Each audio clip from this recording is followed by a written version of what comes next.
Harmoniser le droit et avantages des zones économiques spéciales, c'est le thème de l'atelier ouvert ce lundi 12 janvier à Kinshasa. Sous la conduite du ministre d'intérim de l'Industrie Justin Kalumba Mwanangongo, ces assises marquent une étape clé dans la restructuration d'un pilier majeur de la politique industrielle nationale. L'objectif poursuivi est de mettre de l'ordre dans un dispositif stratégique alors que sur le terrain, les enjeux restent considérables. Si plusieurs entreprises sont déjà opérationnelles et que des investissements ont été engagés, de nombreuses préoccupations persistent encore. Parmi elles, une fiscalité jugée inégale entre les zones, l'instabilité des régimes fiscaux, les coûts élevés de l'énergie, mais aussi les difficultés d'accès au marché intérieur.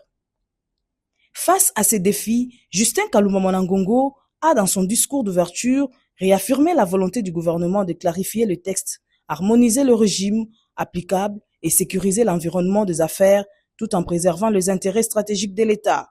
La plupart de ces entreprises qui investissent quand même chez nous disent être surprises par le changement du régime fiscal parce qu'elles ont basé les business plans, les plans d'affaires sur un régime fiscal qui était plus dérogatoire. Mais à l'arrivée, elles se voient fiscalisées pleinement et donc des articulations de leur business plan. Pendant 3 jours, les travaux devront aboutir à la mise en place d'un cadre juridique et fiscal cohérent, stable et lisible pour l'ensemble des zones économiques spéciales.